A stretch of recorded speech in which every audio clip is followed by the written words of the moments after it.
सत श्री अकाल जी। The खालस TV देख रहे सारे दर्शकों का बहुत बहुत स्वागत है। पंजाब दीयां खास खबरां दे खास बुलेटिन दे विच मैं हरशरण कौर। खास खबरां दे बुलेटिन दे विच दसांगे 5 जथेदारां ने अज सुनाए 9 मसलियां ते वड्डे फैसले। मुख मंत्री दे शहर पटियाला दे विच कोरोना दे नाल नौजवान पत्रकार जयदीप सिंह दी मौत, मुख मंत्री कैप्टन वालों दुख दा प्रगटावा। प्रधानगी मिलण तो बाद भाई दादूवाल ने जथेदारी तो दे दिता अस्तीफा। मोदी जी कदों खोलोगे करतारपुर साहिब दा मुड़ लांघा, भाई लौंगोवाल ने पूछा। सोनिया गांधी बने रहणगे कांग्रेस के प्रधान, कैप्टन साहब बागो बाग। चीन ने कोरोना की दवाई बनने तो पहला ही लोगों को देनी शुरू कर दी सी। पिछले महीने तो वड्डा खुलासा होया। हरियाणा के मुख मंत्री मनोहर लाल खट्टर नूं भी कोरोना वायरस हो गया। पंजाब भारत और दुनिया भर की कोरोना वायरस अपडेट जान लईए तो सब तो पहला पंजाब की गल करांगे। 24 अगस्त नूं यानी कि अज पंजाब दे विच 43 मौतां होईयां ने ते मौतां की गिणती हो गई है 1129। नवे मामले 1516 सामने आए ने एक दिन दे विच ते गिणती हो गई है 43,284। कुल गिणती ठीक होने वालों की गिणती अज 1829 रही है ते कुल गिणती ठीक होने वालों की 28,357 है ते एक्टिव केस हुण पंजाब दे विच 13,798 ने। पंजाब दा सब तो वध प्रभावित जिला लुधियाना है जिथे 2372 केस ने। दूसरे नंबर ते जलंधर, तीजे ते मोहाली आ गया हुण ते पटियाला चौथे नंबर ते हो गया। जे गल कर लईए पूरे भारत की तो भारत दे विच 22 लाख लोग कोरोना वायरस तो ठीक हो गए ने ते हुण तक 56,000 तो वध मौतां हो गईयां ने। पूरे भारत दे विच एक दिन विच फिर तो 69,000 तो वध मामले सामने आए ने। कुल मरीज़ां दी गिणती 30 लाख तो पार हो गई है जिन्हां दे विच 22 लाख तो वध लोग ठीक हो चुके ने। पूरी दुनिया की गल कर लईए तो हुण तक दुनिया भर विच 8 लाख तो वध मौतां हो चुकियां ने। 2.5 करोड़ के करीब लोग ने जिहड़े कोरोना वायरस तो पीड़ित ने। अमरीका विच सब तो वध 56 लाख लोग पीड़ित ने। ब्राजील दूसरे अते भारत तीसरे नंबर ते है।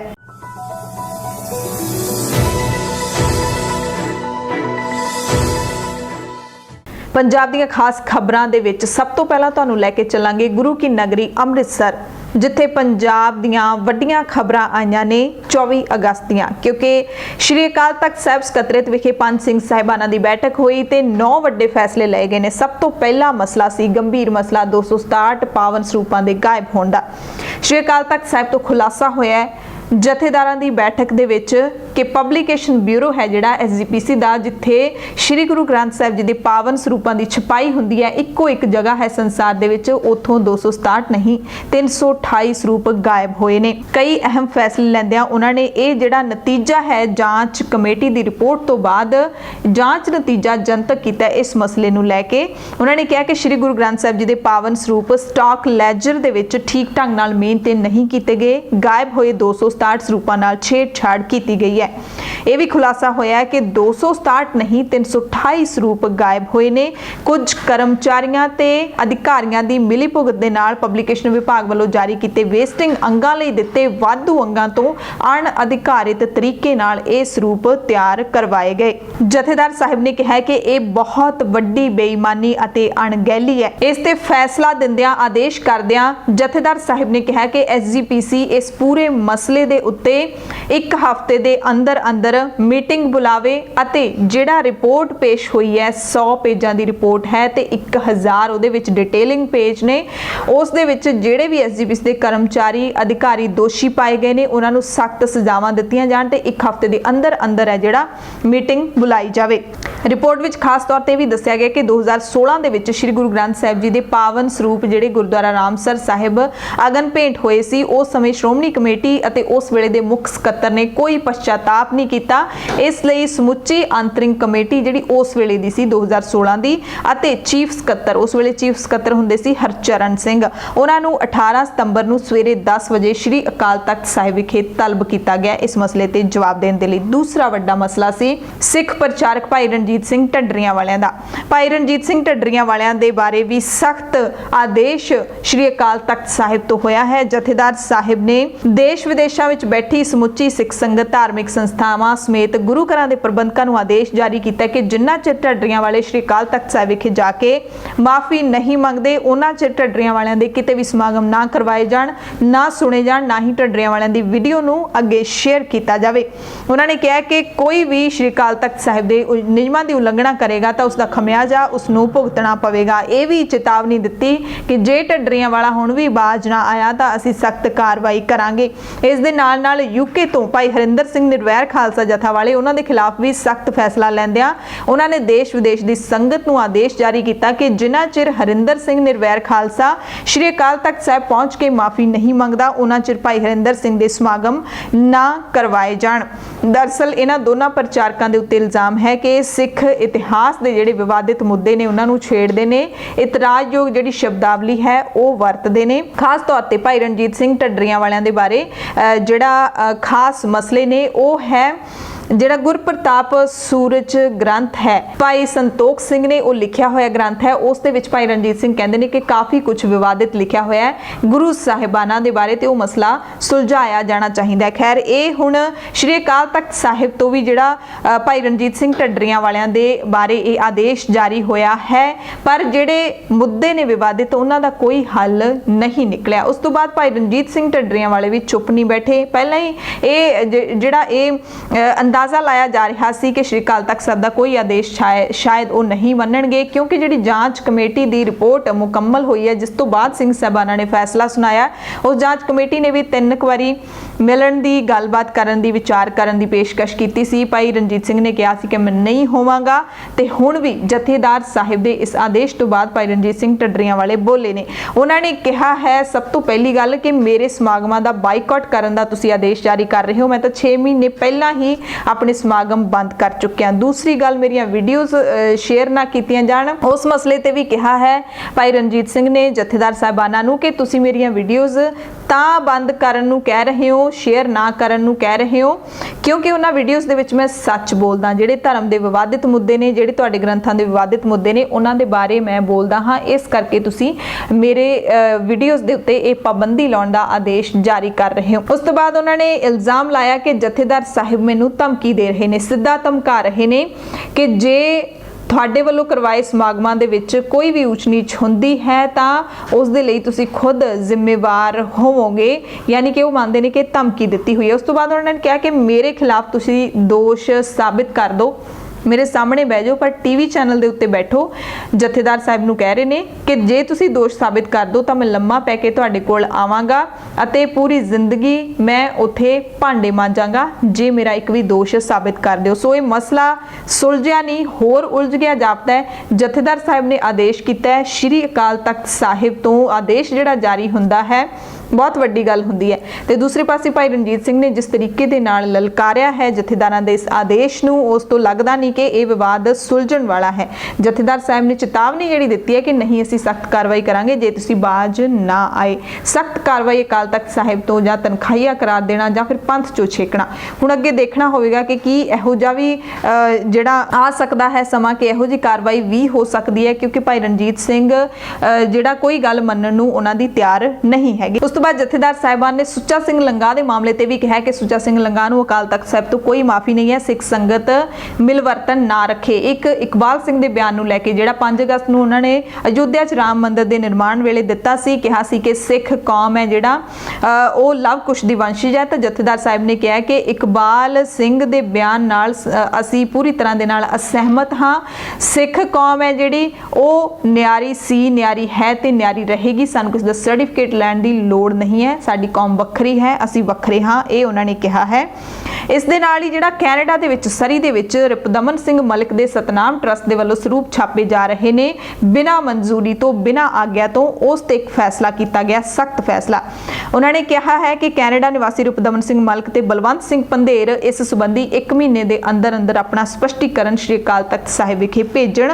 ਹੁਣ ਤੱਕ ਜਿੰਨੇ ਵੀ ਉਹਨਾਂ ਨੇ ਪਾਵਨ ਸਰੂਪ ਛਾਪੇਖਾਨੇ ਦੇ ਵਿੱਚ ਤਿਆਰ ਕੀਤੇ ਨੇ ਉਹਨਾਂ ਨੂੰ ਸਿੱਖਾਂ ਦੀ ਹਾਜ਼ਰੀ ਦੇ ਵਿੱਚ, ਮੋਤਬਰ ਸਿੱਖਾਂ ਦੀ ਹਾਜ਼ਰੀ ਦੇ ਵਿੱਚ ਗੁਰਦੁਆਰਾ ਗੁਰੂ ਨਾਨਕ ਸਿੱਖ ਗੁਰਦੁਆਰਾ ਸੁਸਾਇਟੀ ਡੈਲਟਾ ਸਰੀ BC ਕੈਨੇਡਾ ਦੇ ਵਿੱਚ ਸੁਭਾਇਮਾਨ ਕਰ ਦੇਣ। ਤੇ ਇਹ ਵੀ ਕਿਹਾ ਕਿ ਜਦੋਂ ਸਰੂਪ ਗੁਰਦੁਆਰਾ ਸਾਹਿਬ ਉਹਨਾਂ ਨੇ ਪਹੁੰਚਾ ਦਿੱਤੇ ਤਾਂ ਪਾਵਨ ਸਰੂਪਾਂ ਦੀ ਸੂਝਵਾਨ ਗ੍ਰੰਥੀ ਸਿੰਘਾਂ ਦੇ ਪਾਸੋਂ ਦਰਸ਼ਨ ਵਿਚਾਰ ਕਰਵਾ ਕੇ ਅੱਖਰਾਂ ਤਤਕਰੇ ਤੋਂ ਰਾਗਮਾਲਾ ਤੱਕ ਦਾ ਵਾਦ ਘਾਟ ਹੋਣ ਜਾਂ ਨਾ ਹੋਣ ਬਾਰੇ ਮਿਲਾਨ ਕਰਵਾਇਆ ਜਾਵੇ ਤੇ ਰਿਪੋਰਟ ਹੈ ਜਿਹੜੀ 6 ਮਹੀਨੇ ਦੇ ਅੰਦਰ ਅੰਦਰ ਸ਼੍ਰੀ ਅਕਾਲ ਤਖਤ ਸਾਹਿਬ ਭੇਜੀ ਜਾਵੇ। ਕੈਨੇਡਾ ਦੀਆਂ ਸੰਗਤਾਂ ਨੇ ਇਹ ਸ਼ਿਕਾਇਤਾਂ ਭੇਜੀਆਂ ਸੀ ਕਿ ਰਿਪਦਮਨ ਸਿੰਘ ਮਲਿਕ ਹੈ ਜਿਹੜਾ ਉਹ ਆਪਣੀ ਨਿੱਜੀ ਤੌਰ ਤੇ ਪ੍ਰਿੰਟਿੰਗ ਪ੍ਰੈਸ ਸ਼ੁਰੂ ਕਰਕੇ ਉਸ ਦੇ ਵਿੱਚ ਸਰੂਪ ਛਪਵਾ ਰਿਹਾ ਹੈ, ਜਦੋਂ ਕਿ ਸ਼੍ਰੀ ਅਕਾਲ ਤਖਤ ਸਾਹਿਬ ਤੋਂ ਹੁਕਮਨਾਮਾ ਜਾਰੀ ਹੋਇਆ ਹੈ ਕਿ ਸ਼੍ਰੀ ਗੁਰੂ ਗ੍ਰੰਥ ਸਾਹਿਬ ਜੀ ਦੀ ਪਾਵਨ ਬਾਣੀ ਹੈ ਜਿਹੜੀ ਉਸ ਦੀ ਛਪਾਈ ਸਿਰਫ ਤੇ ਸਿਰਫ ਅੰਮ੍ਰਿਤਸਰ ਦੇ ਪਬਲਿਕੇਸ਼ਨ ਬਿਊਰੋ ਜਿਹੜਾ ਕਿ ਐਸਜੀਪੀਸੀ ਦੇ ਅੰਡਰ ਹੈ ਉਸ ਦੇ ਵਿੱਚ ਹੀ ਹੋ ਸਕਦੀ ਹੈ। ਜਥੇਦਾਰ ਸਾਹਿਬਾਨਾਂ ਦਾ ਅਗਲਾ ਫੈਸਲਾ ਤੁਹਾਨੂੰ ਦੱਸ ਦਈਏ ਕਿ ਜਗਨਨਾਥਪੁਰੀ ਉੜੀਸਾ ਦੇ ਵਿੱਚ ਆਰਤੀ ਸਾਹਿਬ ਨਾਂ ਦੇ ਗੁਰਦੁਆਰਾ ਸਾਹਿਬ ਦੇ ਉੱਤੇ ਵੀ ਉਹਨਾਂ ਨੇ ਇੱਕ ਆਦੇਸ਼ ਜਾਰੀ ਕੀਤਾ ਹੈ ਕਿ ਬਾਬਾ ਸ਼ਮਸ਼ੇਰ ਸਿੰਘ ਜਿਨ੍ਹਾਂ ਨੇ ਇਹ ਗੁਰਦੁਆਰਾ ਬਣਾਇਆ 1 ਮਹੀਨੇ ਦੇ ਅੰਦਰ ਅੰਦਰ ਗੁਰਦੁਆਰਾ ਸਾਹਿਬ ਦਾ ਨਾਮ ਬਦਲ ਦੇਣ ਅਤੇ ਇਸ ਸੰਬੰਧੀ ਜਾਣਕਾਰੀ ਹੈ ਜਿਹੜੀ ਉਹ ਸ਼੍ਰੀ ਅਕਾਲ ਤਖਤ ਸਾਹਿਬ ਵਿਖੇ ਭੇਜਣ। ਜੇ ਸ਼ਮਸ਼ੇਰ ਸਿੰਘ ਇਹਨਾਂ ਹੁਕਮਾਂ ਦੀ ਪਾਲਣਾ ਨਹੀਂ ਕਰਦਾ ਤਾਂ ਅਗਲੀ ਇਕੱਤਰਤਾ ਯਾਨੀ ਕਿ 18 ਸਤੰਬਰ ਦੀ ਜਿਹੜੀ ਇਕੱਤਰਤਾ ਹੈ ਉਸ ਦੇ ਵਿੱਚ ਬਾਬਾ ਸ਼ਮਸ਼ੇਰ ਸਿੰਘ ਖਿਲਾਫ ਸਖਤ ਕਾਰਵਾਈ ਕੀਤੀ ਜਾਏਗੀ। ਸਿੰਘ ਸਾਹਿਬ ਨੇ ਸਪਸ਼ਟ ਸ਼ਬਦਾਂ ਦੇ ਵਿੱਚ ਕਿਹਾ ਕਿ ਜਿਹੜਾ ਗੁਰਦੁਆਰਾ ਉਸਨੇ ਬਣਾਇਆ ਹੈ ਤੇ ਇਤਿਹਾਸ ਪ੍ਰਚਾਰਿਆ ਜਾ ਰਿਹਾ ਹੈ ਕਿ ਗੁਰੂ ਨਾਨਕ ਸਾਹਿਬ ਨੇ ਇੱਥੇ ਆਰਤੀ ਬਾਣੀ ਉਚਾਰੀ ਸੀ, ਅਜਿਹਾ ਕੋਈ ਇਤਿਹਾਸ ਨਹੀਂ ਹੈ, ਇਸ ਕਰਕੇ ਗੁਰਦੁਆਰਾ ਸਾਹਿਬ ਦਾ ਨਾਮ ਆਰਤੀ ਸਾਹਿਬ ਤੋਂ ਬਦਲ ਕੇ ਕੋਈ ਹੋਰ ਰੱਖਿਆ ਜਾਵੇ, ਇਹ ਕੋਈ ਇਤਿਹਾਸ ਨਹੀਂ ਹੈ। ਜਥੇਦਾਰ ਸਾਹਿਬ ਨੇ ਜਿਹੜੀ ਬੈਠਕ ਹੋਈ ਹੈ ਉਸ ਦੇ ਵਿੱਚ ਵੀ ਪਿਛਲੇ ਦਿਨੀ ਗੁਰਦੁਆਰਾ ਸਾਹਿਬਾਨਾਂ ਵਿੱਚ ਅਰਦਾਸ ਕਰਨ ਵਾਲੇ ਕੁਝ ਸਿੱਖ ਨੌਜਵਾਨਾਂ ਨੂੰ ਗ੍ਰਿਫਤਾਰ ਕਰਨ ਦੀ ਸਰਕਾਰੀ ਕਾਰਵਾਈ ਨੂੰ ਵੀ ਗਲਤ ਦੱਸਿਆ ਹੈ। ਉਹਨਾਂ ਕਿਹਾ ਕਿ ਇਹ ਉਚਿਤ ਨਹੀਂ ਹੈ ਕਿਉਂਕਿ ਅਰਦਾਸ ਕਰਨਾ ਸਿੱਖ ਦਾ ਧਾਰਮਿਕ ਫਰਜ਼ ਹੈ। ਸਿੱਖ ਹਮੇਸ਼ਾ ਹੀ ਅਰਦਾਸ ਰਾਹੀਂ ਰਾਜ ਕਰੇਗਾ, ਖਾਲਸਾ ਦੇ ਸੰਕਲਪ ਨੂੰ ਦ੍ਰਿੜ ਕਰਦਾ ਹੈ, ਇਸ ਲਈ ਅਰਦਾਸ ਕਰਨਾ ਕੋਈ ਜੁਰਮ ਨਹੀਂ ਹੈ। ਪੈਸੇ ਦੇ ਲਾਲਚ ਵਿੱਚ ਕੀਤੀ ਜਾਂ ਕਰਵਾਈ ਅਰਦਾਸ ਵੀ ਸਿੱਖ ਧਰਮ ਦਾ ਅੰਗ ਨਹੀਂ ਹੈ ਤੇ ਸਿੱਖ ਨੌਜਵਾਨ ਉਕਸਾਊ ਬਿਆਨਾਂ ਤੋਂ ਸੁਚੇਤ ਰਹਿਣ। ਪਰ ਸਰਕਾਰ ਨੂੰ ਵੀ ਖਬਰਦਾਰ ਕੀਤਾ ਹੈ ਕਿ ਅਰਦਾਸ ਕਰ ਰਹੇ ਸਿੱਖ ਨੌਜਵਾਨਾਂ ਨੂੰ ਗੁਰਦੁਆਰਿਆਂ ਦੇ ਵਿੱਚੋਂ ਗ੍ਰਿਫਤਾਰ ਨਾ ਕੀਤਾ ਜਾਵੇ, ਕਿਉਂਕਿ ਪਿਛਲੇ ਦਿਨੀ ਜਦੋਂ ਗੁਰਪਤਵੰਤ ਸਿੰਘ ਪੰਨੂ ਜਿਹੜੇ ਸਿੱਖਸ ਫਾਰ ਜਸਟਿਸ ਦੇ ਕਾਨੂੰਨੀ ਸਲਾਹਕਾਰ ਨੇ ਉਹਨਾਂ ਨੇ ਸਿੱਖ ਨੌਜਵਾਨਾਂ ਨੂੰ ਲਾਲਚ ਵੀ ਦਿੱਤੇ ਨੇ, ਜਿਵੇਂ ਕਿ 23 ਅਗਸਤ ਨੂੰ ਲੈ ਕੇ ਲਾਲਚ ਦਿੱਤਾ ਸੀ ਕਿ ਜੇ ਤੁਸੀਂ ਸ਼੍ਰੀ ਅਕਾਲ ਤਖਤ ਸਾਹਿਬ ਵਿਖੇ ਜਾ ਕੇ ਅਰਦਾਸ ਕਰੋਗੇ, ਹਰਿਮੰਦਰ ਸਾਹਿਬ ਜਾ ਕੇ ਅਰਦਾਸ ਕਰੋਗੇ ਤਾਂ $5000 ਦਿੱਤੇ ਜਾਣਗੇ। ਤੇ ਉਸ ਤੋਂ ਬਾਅਦ ਕਈ ਗੁਰਦੁਆਰਿਆਂ ਦੇ ਵਿੱਚ ਸਿੱਖ ਨੌਜਵਾਨਾਂ ਨੇ ਅਰਦਾਸ ਕੀਤੀ ਪਰ ਪੁਲਿਸ ਨੇ ਉਹਨਾਂ ਨੂੰ ਗ੍ਰਿਫਤਾਰ ਕੀਤਾ। ਸੋ ਸਿੰਘ ਸਾਹਿਬ ਨੇ ਸਰਕਾਰ ਨੂੰ ਵੀ ਖਬਰਦਾਰ ਕੀਤਾ ਹੈ ਤੇ ਨਾਲ ਹੀ ਇਹ ਵੀ ਕਿਹਾ ਕਿ ਅਰਦਾਸ ਹੈ ਜਿਹੜੀ ਉਹ ਪੈਸੇ ਦੇ ਲਾਲਚ ਵਿੱਚ ਕਰਵਾਉਣਾ ਸਿੱਖ ਸਿਧਾਂਤਾਂ ਦਾ ਹਿੱਸਾ ਨਹੀਂ ਹੈ, ਯਾਨੀ ਕਿ ਦੋਨਾਂ ਧਿਰਾਂ ਨੂੰ ਉਹਨਾਂ ਨੇ ਖਬਰਦਾਰ ਕੀਤਾ ਹੈ। ਅਗਲੀ ਖਬਰ ਹੈ ਸ਼੍ਰੋਮਣੀ ਗੁਰਦੁਆਰਾ ਪ੍ਰਬੰਧਕ ਕਮੇਟੀ ਦੇ ਪ੍ਰਧਾਨ ਭਾਈ ਗੋਬਿੰਦ ਸਿੰਘ ਲੌਂਗੋਵਾਲ ਨੇ ਕਿਹਾ ਕਿ ਚਾਹੇ ਕਰੋਨਾ ਦਾ ਕਹਿਰ ਹਲੇ ਜਾਰੀ ਹੈ ਪਰ ਜਿਸ ਤਰ੍ਹਾਂ ਕੇਂਦਰ ਸਰਕਾਰ ਨੇ ਦੇਸ਼ ਵਿੱਚ ਸਾਰੇ ਧਾਰਮਿਕ ਸਥਾਨਾਂ ਨੂੰ ਖੋਲ ਦਿੱਤਾ ਸੀ, ਉਸੇ ਤਰ੍ਹਾਂ ਸਿੱਖਾਂ ਦੀਆਂ ਭਾਵਨਾਵਾਂ ਨੂੰ ਸਮਝਦੇ ਹੋਏ ਕਰਤਾਰਪੁਰ ਸਾਹਿਬ ਦਾ ਲਾਂਘਾ ਵੀ ਮੁੜ ਤੋਂ ਖੋਲ ਦੇਣਾ ਚਾਹੀਦਾ ਹੈ। ਕਹਿੰਦੇ ਜਦੋਂ ਕਰਤਾਰਪੁਰ ਸਾਹਿਬ ਦਾ ਲਾਂਘਾ ਖੁੱਲਿਆ ਸੀ ਦੇਸ਼ ਵਿਦੇਸ਼ ਵਿੱਚ ਵਸਦੇ ਸਿੱਖਾਂ ਦੇ ਵਿੱਚ ਕਿਸ ਕਦਰ ਖੁਸ਼ੀ ਦੇਖਣ ਨੂੰ ਮਿਲੀ ਸੀ, ਪਰ ਕੁਝ ਮਹੀਨੇ ਬਾਅਦ ਹੀ ਕਰੋਨਾ ਦਾ ਬਹਾਨਾ ਲਾ ਕੇ ਇਸ ਨੂੰ ਬੰਦ ਕਰ ਦਿੱਤਾ ਗਿਆ ਤੇ ਹੁਣ ਸਿੱਖ ਸੰਗਤ ਬੇਸਬਰੀ ਨਾਲ ਉਡੀਕ ਕਰ ਰਹੀ ਹੈ ਜਦੋਂ ਪੂਰੇ ਭਾਰਤ ਦੇ ਵਿੱਚ ਬਾਕੀ ਸਾਰੇ ਧਾਰਮਿਕ ਸਥਾਨ ਖੋਲੇ ਜਾ ਸਕਦੇ ਨੇ। ਜਿਹੜੀ ਵੈਸ਼ਨੋ ਦੇਵੀ ਦੀ ਯਾਤਰਾ ਵੀ ਸ਼ੁਰੂ ਹੈ ਤਾਂ ਫਿਰ ਕਰਤਾਰਪੁਰ ਸਾਹਿਬ ਦਾ ਲਾਂਘਾ ਕਿਉਂ ਨਹੀਂ ਖੋਲਿਆ ਜਾ ਸਕਦਾ। ਅਗਲੀ ਖਬਰ ਹੈ 29 ਸਾਲ ਪੁਰਾਣੇ ਬਲਵੰਤ ਸਿੰਘ ਮੁਲਤਾਨੀ ਕੇਸ ਦੇ ਵਿੱਚ ਗੰਭੀਰ ਦੋਸ਼ਾਂ ਦਾ ਸਾਹਮਣਾ ਕਰ ਰਹੇ ਪੰਜਾਬ ਦੇ ਸਾਬਕਾ ਤੇ ਵਿਵਾਦਿਤ ਡੀਜੀਪੀ ਸੁਮੇਧ ਸੈਣੀ ਨੇ ਜਿਹੜੇ ਉਹ ਹੁਣ ਅਦਾਲਤ ਵਿੱਚ ਪਹੁੰਚ ਗਏ ਨੇ ਅਗਾਊਂ ਜ਼ਮਾਨਤ ਅਰਜ਼ੀ ਲੈ ਕੇ। ਜਿਹੜਾ ਉਹਨਾਂ ਦੇ ਖਿਲਾਫ ਕਤਲ ਦਾ ਮੁਕੱਦਮਾ ਦਰਜ ਹੋਇਆ ਧਾਰਾ 302 ਦੇ ਤਹਿਤ, ਉਹਦੇ ਖਿਲਾਫ ਹੁਣ ਅਦਾਲਤ ਵਿੱਚ ਜਾ ਕੇ ਗਿੜਗੜਾਏ ਨੇ ਸੁਮੇਧ ਸੈਣੀ ਤੇ ਧਾਰਾ 302 ਦੇ ਵਿੱਚ ਅਗਾਊਂ ਜ਼ਮਾਨਤ ਦੇਣ ਦੀ ਗੁਹਾਰ ਲਾਈ ਹੈ ਤੇ ਹੁਣ ਮੰਗਲਵਾਰ ਨੂੰ ਯਾਨੀ ਕਿ 25 ਅਗਸਤ ਨੂੰ ਇਸ ਦੀ ਸੁਣਵਾਈ ਹੋਣੀ ਹੈ। ਇਸ ਸੁਣਵਾਈ ਦੇ ਵਿੱਚ ਕਿਸੇ ਹੋਰ ਜੱਜ ਦੇ ਕੋਲ ਕੇਸ ਨੂੰ ਰੈਫਰ ਕੀਤਾ ਜਾ ਸਕਦਾ ਹੈ। ਪੰਜਾਬ ਦੀਆਂ ਅਹਿਮ ਖਬਰਾਂ ਦੇ ਵਿੱਚ ਅਗਲੀ ਖਬਰ ਹੈ ਸ੍ਰੀ ਮੁਕਤਸਰ ਸਾਹਿਬ ਤੋਂ ਜਿਹੜਾ ਸ਼ਰਮਸਾਰ ਕਰਨ ਵਾਲਾ ਮਾਮਲਾ ਸਾਹਮਣੇ ਆਇਆ ਸੀ। 82 ਸਾਲ ਦੀ ਬਜ਼ੁਰਗ ਬੇਬੇ ਮਹਿੰਦਰ ਕੌਰ ਨੂੰ ਸਾਲਾਂ ਬੱਧੀ ਸੜਕ ਦੇ ਉੱਤੇ ਮਰਨ ਦੇ ਲਈ ਮਜਬੂਰ ਕਰਤਾ ਸੀ ਉਸਦੇ ਅਫਸਰ ਪੁੱਤਾਂ ਤੇ ਧੀਆਂ ਨੇ। ਉਸ ਮਸਲੇ ਦੇ ਵਿੱਚ ਪੰਜਾਬ ਰਾਜ ਮਹਿਲਾ ਕਮਿਸ਼ਨ ਦੀ ਚੇਅਰਪਰਸਨ ਮਨੀਸ਼ਾ ਗੁਲਾਟੀ ਨੇ ਸੂ ਮੋਟੋ ਨੋਟਿਸ ਲੈਂਦਿਆਂ ਹੋਇਆਂ ਤਲਬ ਕੀਤਾ ਸੀ ਔਰ ਤਲਬ ਕਰਨ ਤੋਂ ਬਾਅਦ ਪੂਰਾ ਪਰਿਵਾਰ ਹੈ ਜਿਹੜਾ 24 ਅਗਸਤ ਨੂੰ ਦਫ਼ਤਰ ਦੇ ਵਿੱਚ ਪਹੁੰਚਿਆ ਸੀ, ਮਹਿਲਾ ਕਮਿਸ਼ਨ ਦੇ ਮੂਹਰੇ ਪੇਸ਼ ਹੋਇਆ ਸੀ। ਖਰੀਆਂ ਸੁਣਾਈਆਂ ਨੇ ਮਹਿਲਾ ਕਮਿਸ਼ਨ ਦੀ ਚੇਅਰਪਰਸਨ ਮਨੀਸ਼ਾ ਗੁਲਾਟੀ ਨੇ ਬੇਬਾਕ ਜਾਣੇ ਜਾਂਦੇ ਨੇ ਆਪਣੇ ਅੰਦਾਜ਼ ਦੇ ਵਿੱਚ ਔਰ ਸਿੱਧੇ ਸਵਾਲ ਪੁੱਛੇ। ਅਸੀਂ ਵੀ ਦਾ ਖਾਲਸ ਟੀਵੀ ਨੇ ਵੀ ਮਨੀਸ਼ਾ ਗੁਲਾਟੀ ਦੇ ਨਾਲ ਗੱਲਬਾਤ ਕੀਤੀ ਸੀ ਤਾਂ ਉਹਨਾਂ ਨੇ ਕਿਹਾ ਸੀ ਕਿ ਮੈਂ ਬਹੁਤ ਤਿੱਖੇ ਸਵਾਲ ਉਹਨਾਂ ਨੂੰ ਕੀਤੇ ਸੀ ਪਰ ਕਿਸੇ ਸਵਾਲ ਦਾ ਉਹਨਾਂ ਕੋਲ ਕੋਈ ਜਵਾਬ ਨਹੀਂ ਸੀ, ਨੀਵੀਆਂ ਪਾ ਕੇ ਬਹਿ ਗਏ ਸੀ ਪਰ ਲੱਗ ਨਹੀਂ ਸੀ ਰਿਹਾ ਕਿ ਉਹਨਾਂ ਨੂੰ ਹਾਲੇ ਵੀ ਕੋਈ ਸ਼ਰਮ ਹੈਗੀ ਹੈ। ਸ਼ਰਮ ਸਿਰਫ ਇਸ ਗੱਲ ਦੀ ਉਹਨਾਂ ਨੂੰ ਆ ਰਹੀ ਸੀ ਕਿ ਸਾਡੀ ਬਦਨਾਮੀ ਹੋਈ ਹੈ, ਪਰ ਇਸ ਗੱਲ ਦੀ ਕੋਈ ਅਫਸੋਸ ਨਹੀਂ, ਉਹਨਾਂ ਨੂੰ ਇਸ ਗੱਲ ਦਾ ਕੋਈ ਅਫਸੋਸ ਨਹੀਂ ਕਿ ਅਸੀਂ ਆਪਣੀ ਮਾਂ ਨੂੰ ਕਿਸ ਤਰੀਕੇ ਦੇ ਨਾਲ ਰੋਲਣ ਦੇ ਲਈ ਮਜਬੂਰ ਕਰ ਦਿੱਤਾ। ਸੋ ਮਨੀਸ਼ਾ ਗੁਲਾਟੀ ਨੇ ਇਸ ਮਸਲੇ ਦੇ ਉੱਤੇ ਪੰਜਾਬ ਸਰਕਾਰ ਨੂੰ ਰਿਪੋਰਟ ਲਿਖ ਕੇ ਭੇਜੀ ਹੈ ਕਿ ਇਹਨਾਂ ਸਾਰਿਆਂ ਦੇ ਖਿਲਾਫ ਹੁਣ ਜਿਹੜਾ ਬਜ਼ੁਰਗ ਬੇਬੇ ਦਾ ਪਰਿਵਾਰ ਹੈ, ਬੱਚੇ ਵੀ ਔਰ ਉਹਨਾਂ ਦੇ ਅੱਗੇ ਪੋਤੇ ਪੋਤੀਆਂ ਵੀ ਸਾਰੇ ਆਉਂਦੇ ਨੇ ਇਸ ਐਕਟ ਦੇ ਦੇ ਅੰਦਰ ਸੀਨੀਅਰ ਸਿਟੀਜ਼ਨ ਐਕਟ ਦੇ ਤਹਿਤ ਕਾਰਵਾਈ ਇਹਨਾਂ ਦੇ ਖਿਲਾਫ ਕੀਤੀ ਜਾਵੇ, ਕਿਉਂਕਿ ਇਹਨਾਂ ਨੇ ਆਪਣੀ ਮਾਂ ਦਾ ਜਿਸ ਤਰੀਕੇ ਦੇ ਨਾਲ ਤਿਰਸਕਾਰ ਕੀਤਾ ਸੀ। ਤੇ ਜਿਹੜਾ ਸੀਨੀਅਰ ਸਿਟੀਜ਼ਨ ਐਕਟ ਹੈ ਉਹਦੇ ਤਹਿਤ ਜੇ ਕਾਰਵਾਈ ਹੁੰਦੀ ਹੈ ਤਾਂ ਇਹਨਾਂ ਨੂੰ 3 ਮਹੀਨੇ ਦੀ ਜੇਲ੍ਹ ਤੇ 5-5000 ਰੁਪਏ ਜੁਰਮਾਨਾ ਜਿਹੜਾ ਉਹ ਲਾਇਆ ਜਾਊਗਾ। ਮਨੀਸ਼ਾ ਗੁਲਾਟੀ ਨੇ ਕਾਫੀ ਇਹਨਾਂ ਦੀ ਝਾੜ ਝੰਬ ਕੀਤੀ ਅਤੇ ਨਾਲ ਹੀ ਖਰੀਆਂ ਸੁਣਾਈਆਂ, ਕਾਫੀ ਤਿੱਖੇ ਸਵਾਲ ਨੇ ਜਿਹੜੇ ਉਹਨਾਂ ਨੂੰ ਕੀਤੇ। 2 ਪੁੱਤਰ ਤੇ ਧੀਆਂ ਜਿਹੜੀਆਂ ਨੇ ਬਜ਼ੁਰਗ ਬੇਬੇ ਮਹਿੰਦਰ ਕੌਰ ਦੀਆਂ ਉਹ ਆਈਆਂ ਸੀਗੀਆਂ।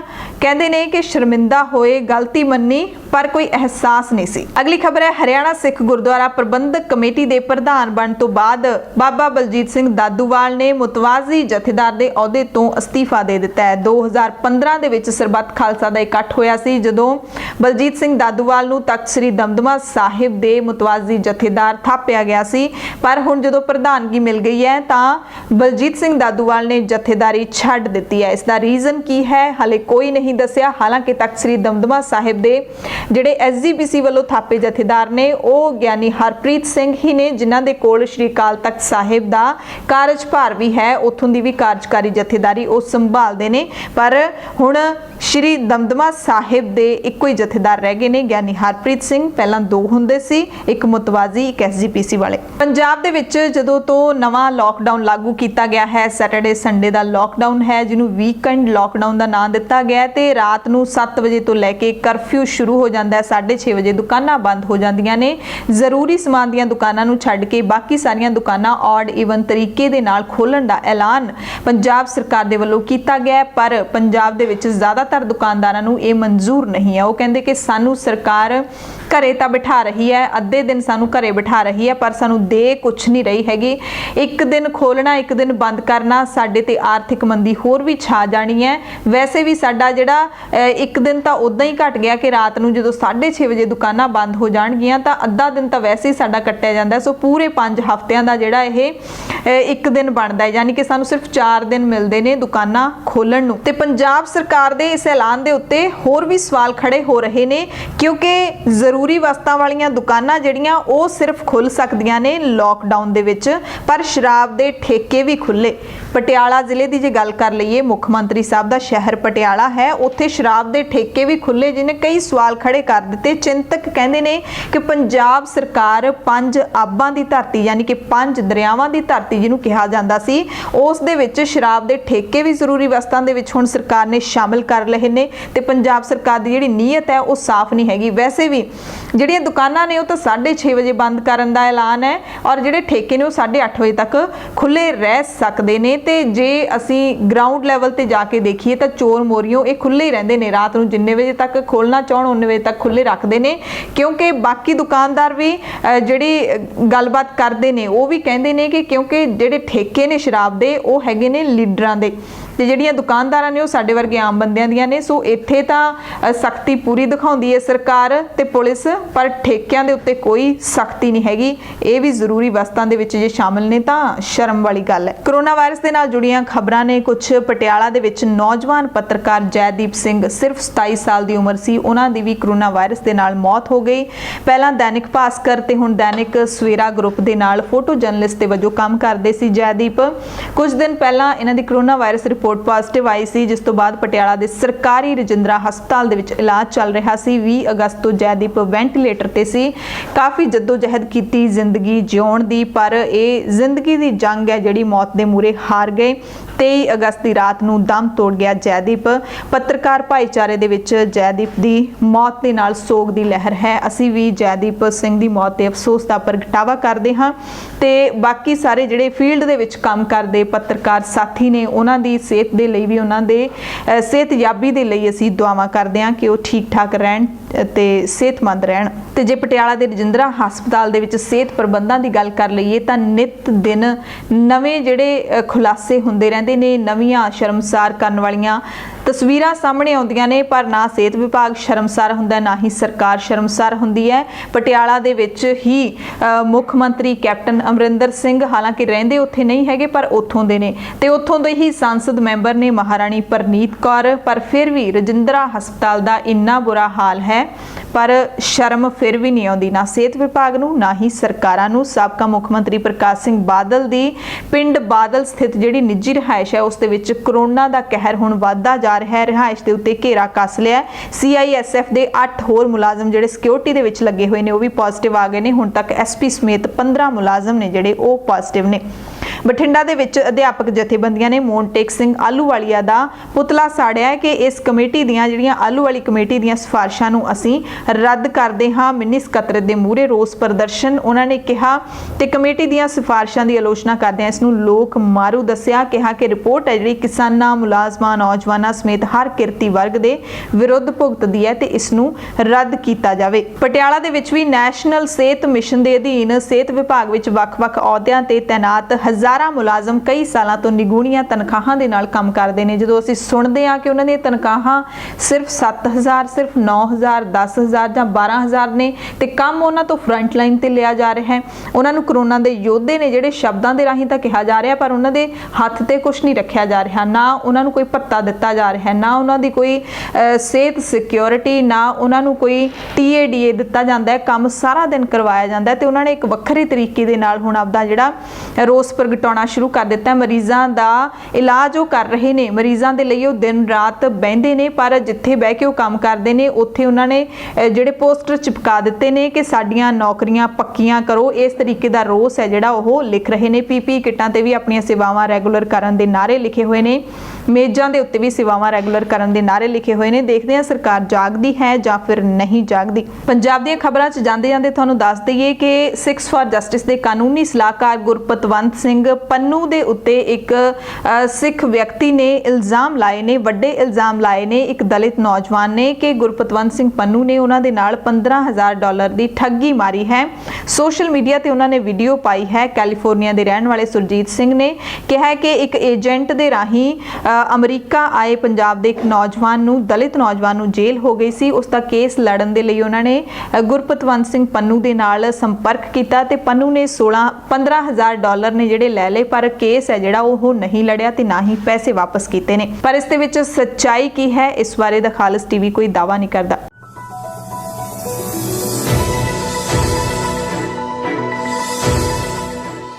ਪੂਰੇ ਭਾਰਤ ਦੀਆਂ ਖਬਰਾਂ ਦੇ ਵਿੱਚ ਸਭ ਤੋਂ ਪਹਿਲਾਂ ਕੌਮੀ ਕਾਂਗਰਸ ਦੇ ਵਿੱਚ ਜਿਹੜਾ ਰੇੜਕਾ ਚੱਲ ਰਿਹਾ ਹੈ, ਦੋ ਧਿਰਾਂ ਬਣ ਗਈਆਂ ਨੇ। ਬਗਾਵਤ ਨਹੀਂ ਇਸ ਨੂੰ ਕਹਿ ਸਕਦੇ, ਪਰ ਜਿਹੜੀ ਪਾਰਟੀ ਦੀ ਸੀਨੀਅਰ ਲੀਡਰਸ਼ਿਪ ਹੈ, ਕਮਾਨ ਹੈ, ਉਸ ਨੂੰ ਬਦਲਣ ਦੀ ਮੰਗ ਹੋ ਰਹੀ ਹੈ। ਪਾਰਟੀ ਦੇ ਸੀਨੀਅਰ ਲੀਡਰਾਂ ਦੀ ਬੈਠਕ ਹੋਈ ਦਿੱਲੀ ਦੇ ਵਿੱਚ, ਤਾਂ ਕੌਮੀ ਪ੍ਰਧਾਨ ਸੋਨੀਆ ਗਾਂਧੀ ਨੇ ਨਵਾਂ ਪਾਰਟੀ ਪ੍ਰਧਾਨ ਲੱਭਣ ਦੀ ਤਿਆਰੀ ਕੀਤੀ ਜਾਵੇ ਇਹ ਕਹਿ ਦਿੱਤਾ ਹੈਗਾ। ਕਾਂਗਰਸ ਦੇ 23 ਸੀਨੀਅਰ ਲੀਡਰਾਂ ਦੇ ਵੱਲੋਂ ਸਰਗਰਮ ਲੀਡਰ ਦੀ ਭਾਲ ਸਮੇਤ ਪਾਰਟੀ ਦੀ ਮੁਕੰਮਲ ਕਾਇਆਕਲਪ ਕੀਤੇ ਜਾਣ ਦੀ ਮੰਗ ਦਰਮਿਆਨ ਕਾਂਗਰਸ ਵਰਕਿੰਗ ਕਮੇਟੀ ਦੀ ਅਹਿਮ ਬੈਠਕ ਹੋਈ। ਵਰਚੁਅਲ ਮੀਟਿੰਗ ਦੌਰਾਨ ਪਾਰਟੀ ਦੀ ਅੰਤਰਿਮ ਪ੍ਰਧਾਨ ਸੋਨੀਆ ਗਾਂਧੀ ਨੇ ਅਹੁਦਾ ਛੱਡਣ ਦੀ ਪੇਸ਼ਕਸ਼ ਵੀ ਕੀਤੀ ਤੇ ਨਵਾਂ ਪ੍ਰਧਾਨ ਲੱਭਣ ਦਾ ਅਮਲ ਸ਼ੁਰੂ ਕਰਨ ਲਈ ਵੀ ਕਹਿ ਦਿੱਤਾ। ਪਰ ਸਾਬਕਾ ਪ੍ਰਧਾਨ ਮੰਤਰੀ ਡਾਕਟਰ ਮਨਮੋਹਨ ਸਿੰਘ ਸਮੇਤ ਕੁਝ ਹੋਰ ਲੀਡਰਾਂ ਨੇ ਗਾਂਧੀ ਨੂੰ ਪੂਰੇ ਕਾਰਜਕਾਲ ਲਈ ਪਾਰਟੀ ਪ੍ਰਧਾਨ ਬਣੇ ਰਹਿਣ ਦੀ ਪੇਸ਼ਕਸ਼ ਕੀਤੀ। ਉਹਨਾਂ ਕਿਹਾ ਕਿ ਗਾਂਧੀ ਆਪਣੀ ਭੂਮਿਕਾ ਜਾਰੀ ਰੱਖਣ। ਰਾਹੁਲ ਗਾਂਧੀ ਨੇ ਪਾਰਟੀ ਦੇ 23 ਸੀਨੀਅਰ ਲੀਡਰ ਜਿਨ੍ਹਾਂ ਨੇ ਇਹ ਚਿੱਠੀ ਲਿਖੀ ਹੈ, ਉਹਨਾਂ ਦੀ ਚਿੱਠੀ ਦੀ ਟਾਈਮਿੰਗ ਦੇ ਉੱਤੇ ਸਵਾਲ ਚੁੱਕਿਆ ਕਿ ਚਿੱਠੀ ਇਸ ਮੌਕੇ ਕਿਉਂ ਲਿਖੀ ਗਈ ਜਦੋਂ ਪਾਰਟੀ ਰਾਜਸਥਾਨ ਤੇ ਮੱਧ ਪ੍ਰਦੇਸ਼ ਦੇ ਵਿੱਚ ਵਿਰੋਧੀ ਤਾਕਤਾਂ ਦੇ ਨਾਲ ਲੜ ਰਹੀ ਹੈ। ਉਹਨਾਂ ਕਿਹਾ ਕਿ ਹੁਣ ਜਦੋਂ ਸੋਨੀਆ ਗਾਂਧੀ ਦੀ ਸਿਹਤ ਵੀ ਠੀਕ ਨਹੀਂ ਹੈਗੀ, ਅਜਿਹੇ ਮੌਕੇ ਇਹ ਚਿੱਠੀ ਕਿਉਂ ਲਿਖੀ ਗਈ। 30 ਸਾਲਾਂ ਤੋਂ ਕਾਂਗਰਸ ਦਾ ਪੱਖ ਪੂਰਿਆ ਤੇ ਹੁਣ ਅਸੀਂ ਭਾਜਪਾ ਦੇ ਨਾਲ ਗਣਤੁੱਪ ਕਰ ਰਹੇ ਹਾਂ, ਇਹ ਕਿਹਾ ਸੀਨੀਅਰ ਲੀਡਰ ਕਪਿਲ ਸਿੱਬਲ ਨੇ। ਜਦੋਂ ਰਾਹੁਲ ਗਾਂਧੀ ਨੇ ਬਿਆਨ ਦਿੱਤਾ ਕਿ ਸੀਨੀਅਰ ਲੀਡਰ ਨੇ ਜਿਹੜੇ ਉਹ ਭਾਜਪਾ ਦੇ ਨਾਲ ਕੋਈ ਗਣਤੁੱਪ ਕਰ ਰਹੇ ਨੇ, ਤਾਂ ਫਿਰ ਕਪਿਲ ਸਿੱਬਲ ਨੇ ਇਸ ਦਾ ਜਵਾਬ ਦਿੱਤਾ ਤੇ ਵਿਰੋਧੀ ਧਿਰ ਦੇ ਲੀਡਰ ਨੇ ਜਿਹੜੇ ਰਾਜ ਸਭਾ ਦੇ ਵਿੱਚ ਗੁਲਾਮ ਨਬੀ ਆਜ਼ਾਦ, ਉਹਨਾਂ ਨੇ ਵੀ ਕਿਹਾ ਕਿ ਜੇਕਰ ਇਹ ਸਾਬਿਤ ਹੋ ਗਿਆ ਕਿ ਅਸੀਂ ਬੀਜੇਪੀ ਨਾਲ ਗਣਤੁੱਪ ਕੀਤੀ ਹੈ ਤਾਂ ਮੈਂ ਅਸਤੀਫਾ ਦੇ ਦੇਵਾਂਗੇ।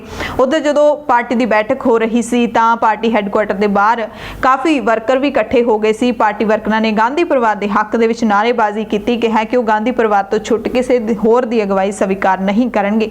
ਦੂਸਰੀ ਅਹਿਮ ਤੇ ਵੱਡੀ ਖਬਰ ਹੈ ਸਮਾਜਿਕ ਕਾਰਕੁਨ ਤੇ ਵਕੀਲ ਪ੍ਰਸ਼ਾਂਤ ਭੂਸ਼ਣ ਦੇ ਮਸਲੇ ਦੇ ਨਾਲ ਜੁੜੀ ਹੋਈ। ਸੁਪਰੀਮ ਕੋਰਟ ਨੇ 2-3 ਦਿਨਾਂ ਦਾ ਸਮਾਂ ਦਿੱਤਾ ਸੀ ਕਿ ਪ੍ਰਸ਼ਾਂਤ ਭੂਸ਼ਣ ਮੁੜ ਤੋਂ ਸੋਚਣ, ਅਦਾਲਤ ਦੇ ਵਿੱਚ ਮਾਫੀ ਮੰਗ ਲੈਣ, ਕਿਉਂਕਿ ਉਹਨਾਂ ਨੇ ਅਦਾਲਤ ਦੀ ਹੱਦ ਤੱਕ ਕੀਤੀ ਹੈ ਤੇ ਉਸਦੇ ਦੋਸ਼ੀ ਪਾਏ ਗਏ ਨੇ।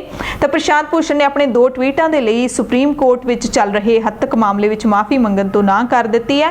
ਕਿਹਾ ਕਿ ਇਹ ਟਵੀਟ ਉਹਨਾਂ ਦੇ ਦ੍ਰਿੜ ਵਿਸ਼ਵਾਸ ਦੀ ਤਰਜਮਾਨੀ ਕਰਦੇ ਨੇ ਤੇ ਮੈਂ ਅੱਜ ਵੀ ਇਸ ਤੇ ਕਾਇਮ ਹਾਂ।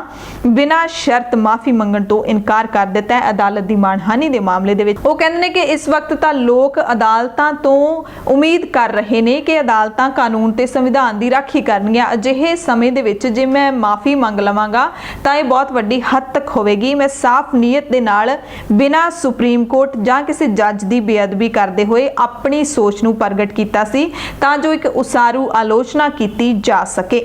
ਅਗਲੀ ਖਬਰ ਵੀ ਸੁਪਰੀਮ ਕੋਰਟ ਤੋਂ ਹੀ ਹੈ। ਸੁਪਰੀਮ ਕੋਰਟ ਨੇ ਕੋਵਿਡ-19 ਕਰਕੇ ਮੌਤ ਦੇ ਮੂੰਹ 'ਚ ਪੈਣ ਵਾਲੇ ਪੀੜਤਾਂ ਦੇ ਪਰਿਵਾਰਕ ਮੈਂਬਰਾਂ ਨੂੰ ਮੁਆਵਜ਼ਾ ਦੇਣ ਵਾਸਤੇ ਕੇਂਦਰ ਤੇ ਸੂਬਿਆਂ ਨੂੰ ਦਿਸ਼ਾ ਨਿਰਦੇਸ਼ ਘੜਨ ਦੇ ਲਈ ਨਿਰਦੇਸ਼ ਜਾਰੀ ਕਰਨ ਦੀ ਮੰਗ ਕਰਦੀ ਪਟੀਸ਼ਨ ਤੇ ਕੋਈ ਵੀ ਹਦਾਇਤ ਜਾਰੀ ਕਰਨ ਤੋਂ ਨਾ ਕਰ ਦਿੱਤੀ ਹੈ। ਸਿਖਰਲੀ ਅਦਾਲਤ ਨੇ ਕਿਹਾ ਕਿ ਵਿੱਤੀ ਹਾਲਾਤ ਅਤੇ ਪਾਲਿਸੀ ਆਧਾਰ ਉੱਤੇ ਸੂਬਿਆਂ ਦੀ ਹਾਲਤ ਵੱਖੋ ਵੱਖਰੀ ਹੋ ਸਕਦੀ ਹੈ, ਲਿਹਾਜ਼ਾ ਇਸ ਮਾਮਲੇ ਵਿੱਚ ਕੋਈ ਵੀ ਨਿਆਇਕ ਹੁਕਮ ਨਹੀਂ ਦਿੱਤਾ ਜਾ ਸਕਦਾ। ਯਾਨੀ ਕਿ ਕਰੋਨਾ ਵਾਇਰਸ ਦੇ ਨਾਲ ਜਿਹੜੇ ਲੋਕ ਮਰ ਰਹੇ ਨੇ ਉਹਨਾਂ ਦੇ ਜਿਹੜੇ ਪਰਿਵਾਰ ਹੈਗੇ ਨੇ, ਪੀੜਿਤ ਪਰਿਵਾਰ ਨੇ, ਉਹਨਾਂ ਨੂੰ ਮੁਆਵਜ਼ਾ ਦਿੱਤਾ ਜਾਵੇ। ਇਸ ਬਾਰੇ ਸੈਂਟਰ ਅਤੇ ਸੂਬਿਆਂ ਦੀਆਂ ਸਰਕਾਰਾਂ ਨੂੰ ਕੋਈ ਆਦੇਸ਼ ਹੈ ਜਿਹੜਾ ਉਹ ਜਾਰੀ ਕੀਤਾ ਜਾਵੇ। ਇਸ ਮੰਗ ਨੂੰ ਲੈ ਕੇ ਪਟੀਸ਼ਨ ਪਾਈ ਗਈ ਸੀ ਪਰ ਸੁਪਰੀਮ ਕੋਰਟ ਨੇ ਇਨਕਾਰ ਕਰ ਦਿੱਤਾ ਹੈ ਕਿ ਅਸੀਂ ਇਹ ਨਹੀਂ ਕਰ ਸਕਦੇ। ਅੱਗੇ ਕਰੋਨਾ ਵਾਇਰਸ ਦੇ ਟੀਕੇ ਦੀ ਗੱਲ ਕਰ ਲਈਏ। ਭਾਰਤ ਦੇ ਵਿੱਚ ਦਵਾਈ company serum institute of India ਨੇ 73 ਦਿਨਾਂ ਦੇ ਵਿੱਚ ਕਰੋਨਾ ਵਾਇਰਸ ਦੀ ਵੈਕਸੀਨ ਉਪਲਬਧ ਕਰਾਏ ਜਾਣ ਦੀ ਰਿਪੋਰਟ ਨੂੰ ਖਾਰਿਜ ਕਰ ਦਿੱਤਾ ਹੈ। SII ਨੇ ਬਿਆਨ ਜਾਰੀ ਕਰਕੇ ਕਿਹਾ ਕਿ ਮੀਡੀਆ ਵਿੱਚ 73 ਦਿਨਾਂ ਦੇ ਅੰਦਰ ਕੋਵਿਡ-19 ਦੀ ਵੈਕਸੀਨ ਮਿਲਣ ਦੀ ਗੱਲ ਬਿਲਕੁਲ ਫਰਜ਼ੀ ਹੈ ਅਤੇ ਇਹਨਾਂ ਅਟਕਲਾਂ ਦਾ ਕੋਈ ਵੀ ਮਤਲਬ ਨਹੀਂ ਹੈ। ਉਹ ਕਹਿੰਦੇ ਨੇ ਕਿ ਸਾਨੂੰ ਸਰਕਾਰ ਨੇ ਟੀਕਾ ਬਣਾਉਣ ਦੀ ਆਗਿਆ ਦਿੱਤੀ ਹੈ ਤੇ ਟੀਕਾ ਉਦੋਂ ਹੀ ਬਾਜ਼ਾਰ ਦੇ ਵਿੱਚ ਆਊਗਾ ਜਦੋਂ ਇਹ ਸਾਰੇ ਪ੍ਰੀਖਣਾਂ ਦੇ ਵਿੱਚੋਂ, ਸਾਰੇ ਟ੍ਰਾਇਲਸ ਦੇ ਵਿੱਚੋਂ ਸਕਸੈਸਫੁਲੀ ਲੰਘ ਜਾਏਗਾ। ਅਸਾਮ ਦੇ ਬਰਾਕ ਘਾਟੀ ਇਲਾਕੇ ਦੇ ਵਿੱਚ ਕਰੋਨਾ ਵਾਇਰਸ ਦੇ ਲਗਾਤਾਰ ਵਧਦੇ ਮਾਮਲਿਆਂ ਨੂੰ ਦੇਖਦੇ ਹੋਏ ਪ੍ਰਸ਼ਾਸਨ ਨੇ 26 ਅਗਸਤ ਤੋਂ 10 ਦਿਨਾਂ ਦੇ ਲੋਕਡਾਊਨ ਦਾ ਐਲਾਨ ਕਰ ਦਿੱਤਾ ਹੈ। ਉੜੀਸਾ ਹਾਈ ਕੋਰਟ ਦੇ ਫੈਸਲੇ ਤੋਂ ਬਾਅਦ ਅੱਜ ਤੋਂ ਸੂਬੇ ਦੇ ਸਾਰੇ ਟ੍ਰਿਬਿਊਨਲ ਅਤੇ ਹੇਠਲੀਆਂ ਅਦਾਲਤਾਂ ਦੇ ਵਿੱਚ ਕੰਮ ਸ਼ੁਰੂ ਹੋ ਗਿਆ। ਪਰ ਪ੍ਰਸ਼ਾਸਨ ਵੱਲੋਂ ਜਾਰੀ ਲੋਕਡਾਊਨ ਜਾਂ ਸ਼ਟਡਾਊਨ ਵਾਲੇ ਇਲਾਕਿਆਂ ਦੇ ਵਿੱਚ ਅਦਾਲਤਾਂ ਬੰਦ ਹੀ ਰਹਿਣਗੀਆਂ। ਹਾਲਾਂਕਿ ਵੀਡੀਓ ਕਾਨਫਰੰਸਿੰਗ ਦੇ ਜ਼ਰੀਏ ਹੀ ਕੋਰਟ ਚਲਾਉਣ ਦੇ ਉੱਤੇ ਜ਼ੋਰ ਦਿੱਤਾ ਜਾ ਰਿਹਾ ਹੈ। ਖਬਰ ਭਾਰਤ ਦੇ ਉੱਤਰਾਖੰਡ ਸੂਬੇ ਤੋਂ ਹੈ, ਜਿੱਥੇ ਕੁਝ ਦਿਨਾਂ ਬਾਅਦ ਹੀ ਹੇਮਕੁੰਟ ਸਾਹਿਬ ਦੀ ਪਵਿੱਤਰ ਯਾਤਰਾ ਸ਼ੁਰੂ ਹੋਣ ਵਾਲੀ ਹੈ। ਇੱਥੇ ਰਿਸ਼ੀਕੇਸ਼ ਬਦਰੀਨਾਥ ਸ਼ਾਹਰਾਹ ਦੇ ਉੱਤੇ ਢਿੱਗਾਂ ਡਿੱਗਣ ਕਾਰਨ ਨਿਰਮਾਣ ਕਾਰਜਾਂ ਦੇ ਵਿੱਚ ਲੱਗੀਆਂ 2 JCB ਮਸ਼ੀਨਾਂ ਇਸ ਦੇ ਵਿੱਚ ਆ ਗਈਆਂ ਤੇ ਡੂੰਗੀ ਖੱਡ ਦੇ ਵਿੱਚ ਡਿੱਗਣ ਕਾਰਨ 2 ਡਰਾਈਵਰ ਲਾਪਤਾ ਹੋ ਗਏ ਤੇ ਦੋਵੇਂ ਡਰਾਈਵਰ ਪੰਜਾਬ ਦੇ ਪਠਾਨਕੋਟ ਜ਼ਿਲ੍ਹੇ ਦੇ ਨਾਲ ਸੰਬੰਧਿਤ ਨੇ। ਲਾਪਤਾ ਡਰਾਈਵਰਾਂ ਦੀ ਪਛਾਣ ਸੰਜੀਵ ਕੁਮਾਰ 40 ਸਾਲ ਤੇ ਪ੍ਰਭਾਤ 32 ਵਜੋਂ ਹੋਈ ਹੈ ਤੇ ਉਹਨਾਂ ਦੀ ਭਾਲ ਲਗਾਤਾਰ ਜਾਰੀ ਹੈ।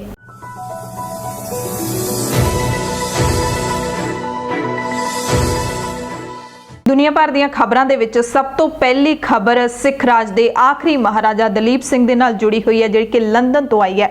ਮਹਾਰਾਜਾ ਦਲੀਪ ਸਿੰਘ ਦੇ ਪੁੱਤਰ ਵਿਕਟਰ ਐਲਬਰਟ ਜੇ ਦਲੀਪ ਸਿੰਘ ਦਾ ਇੱਥੇ ਬਣਿਆ ਮਹਿਲ ਵੀ ਵਿਕਣ ਨੂੰ ਹੁਣ ਤਿਆਰ ਹੈ।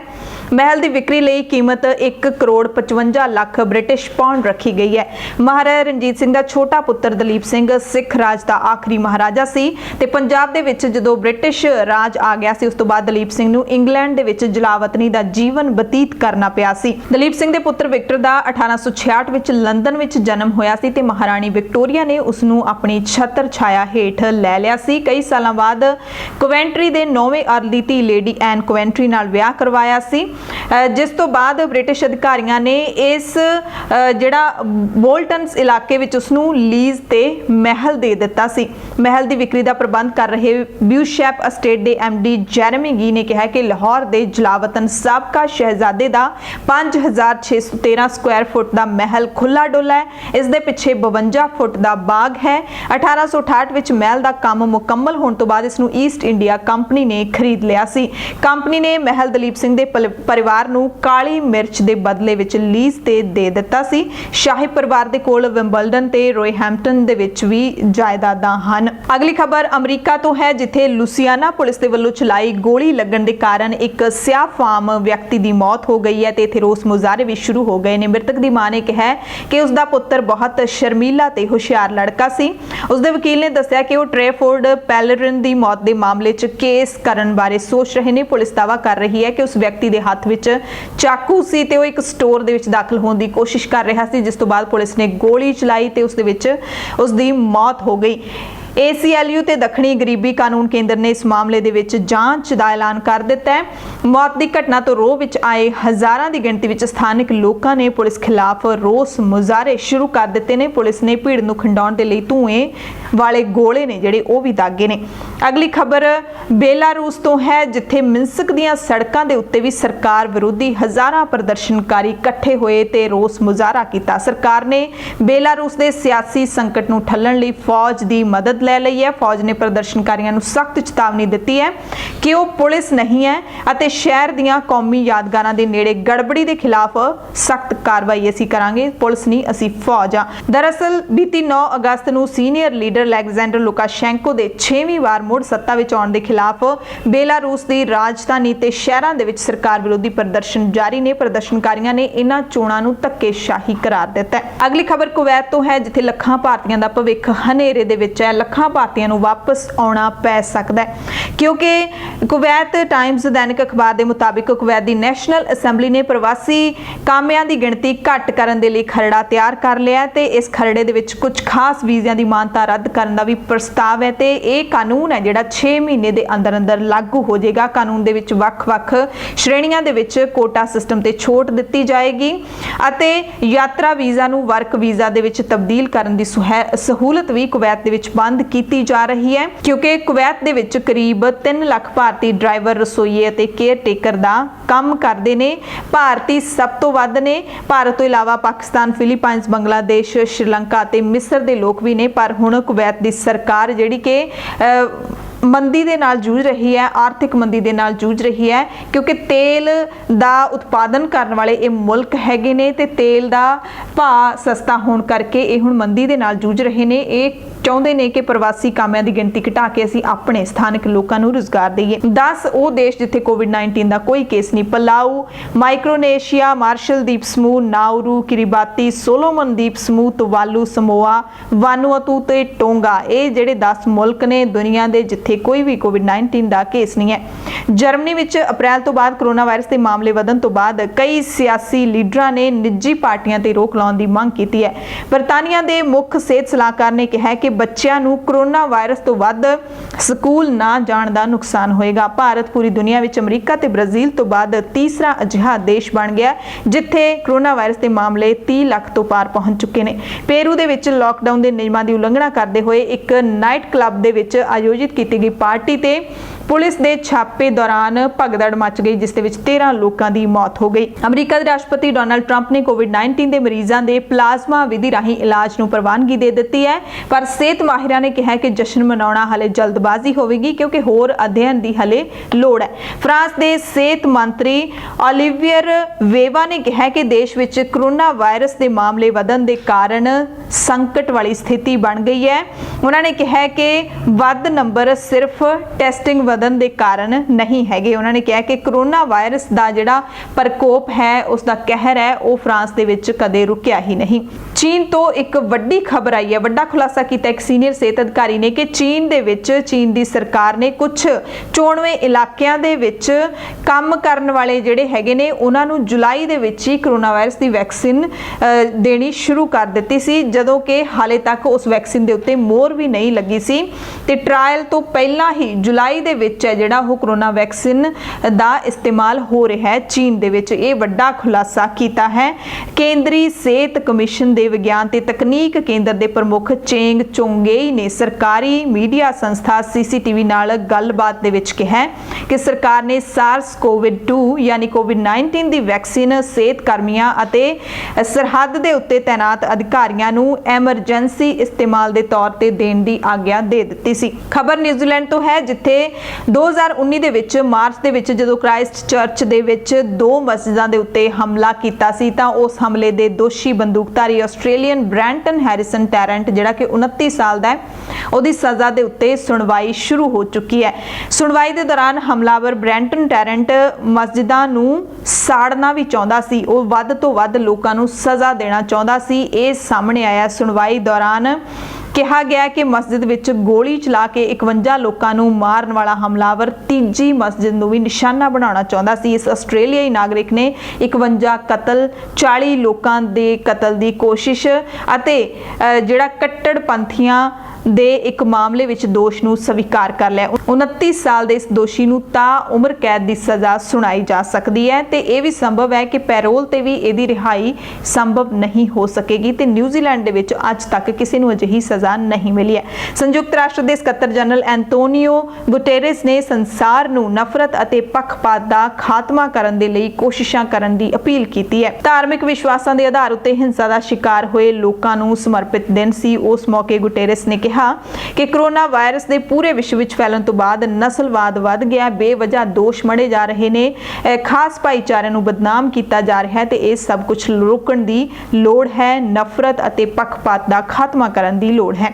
ਨਿਊਜ਼ੀਲੈਂਡ ਦੇ ਸਭ ਤੋਂ ਵੱਡੇ ਸ਼ਹਿਰ ਆਕਲੈਂਡ ਦੇ ਵਿੱਚ ਜਿੱਥੇ ਮੁੜ ਤੋਂ ਕੋਰੋਨਾ ਵਾਇਰਸ ਦੇ ਮਾਮਲੇ ਵੱਧ ਰਹੇ ਨੇ, ਉੱਥੇ ਲੈਵਲ 3 ਦਾ ਲਾਕਡਾਊਨ ਲਾਇਆ ਹੋਇਆ। ਇਸ ਦੌਰਾਨ ਵੱਖ-ਵੱਖ ਭਾਈਚਾਰਿਆਂ ਨਾਲ ਸੰਬੰਧਿਤ ਵਲੰਟੀਅਰਸ ਨੇ ਵਰਦੇ ਮੀਂਹ ਦੇ ਵਿੱਚ ਵੀ ਫੂਡ ਬੈਗ ਵੰਡ ਕੇ ਲੋਕਾਂ ਦੀ ਸੇਵਾ ਕੀਤੀ। Supreme Sikh society of New Zealand ਦੇ ਬੁਲਾਰੇ ਦਲਜੀਤ ਸਿੰਘ ਨੇ ਦੱਸਿਆ ਕਿ ਇਹ ਸੇਵਾ ਸਮੁੱਚੇ ਸਿੱਖ ਭਾਈਚਾਰੇ ਦੇ ਸਹਿਯੋਗ ਨਾਲ ਲੈਵਲ 3 ਤੇ ਲੈਵਲ 4 ਦੌਰਾਨ ਵੀ ਚੱਲਦੀ ਰਹੇਗੀ ਤੇ ਇਸ ਮੁਹਿੰਮ ਵਿੱਚ ਗੁਰੂ ਘਰ ਤੇ ਦਾਨੀ ਸੱਜਣ ਸਹਿਯੋਗ ਕਰ ਰਹੇ ਨੇ। ਈਰਾਨ ਦੇ ਵਿੱਚ ਰਾਸ਼ਟਰਪਤੀ ਹਸਨ ਰੂਹਾਨੀ ਦਾ ਜਾਨਸ਼ੀਨ ਚੁਣਨ ਦੇ ਲਈ ਚੋਣਾਂ 18 ਜੂਨ ਨੂੰ ਪਾਈਆਂ ਜਾਣਗੀਆਂ, ਯਾਨੀ ਕਿ 18 ਜੂਨ 2021 ਦੇ ਵਿੱਚ ਰਾਸ਼ਟਰਪਤੀ ਚੋਣਾਂ ਹੋਣਗੀਆਂ। ਈਰਾਨ ਦੇ ਵਿੱਚ ਰੂਹਾਨੀ ਦਾ ਰਾਸ਼ਟਰਪਤੀ ਵਜੋਂ ਇਹ ਦੂਸਰਾ ਕਾਰਜਕਾਲ ਹੈ। ਈਰਾਨ ਦੇ ਵਿੱਚ ਸੰਵਿਧਾਨਕ ਨਿਗਰਾਨ ਗਾਰਡੀਅਨ ਕੌਂਸਲ ਨੇ ਰਾਸ਼ਟਰਪਤੀ ਚੋਣਾਂ ਲਈ ਮਿਤੀ ਹੋਈ ਤਾਰੀਖ ਨੂੰ ਪ੍ਰਵਾਨਗੀ ਦੇ ਦਿੱਤੀ ਹੈ। ਪੰਜਾਬ, ਭਾਰਤ ਅਤੇ ਦੁਨੀਆ ਭਰ ਦੇ ਪ੍ਰਾਈਮ ਟਾਈਮ ਦੇ ਵਿੱਚ ਤੁਹਾਡੇ ਸਭ ਤੋਂ ਇਜਾਜ਼ਤ ਚਾਹੁੰਦੇ ਹਾਂ। ਤੁਸੀਂ ਸਾਰੇ ਆਪਣਾ ਧਿਆਨ ਰੱਖਿਓ, ਲੋੜਵੰਦਾਂ ਦੀ ਮਦਦ ਜ਼ਰੂਰ ਕਰਦੇ ਰਹੋ। ਧੰਨਵਾਦ।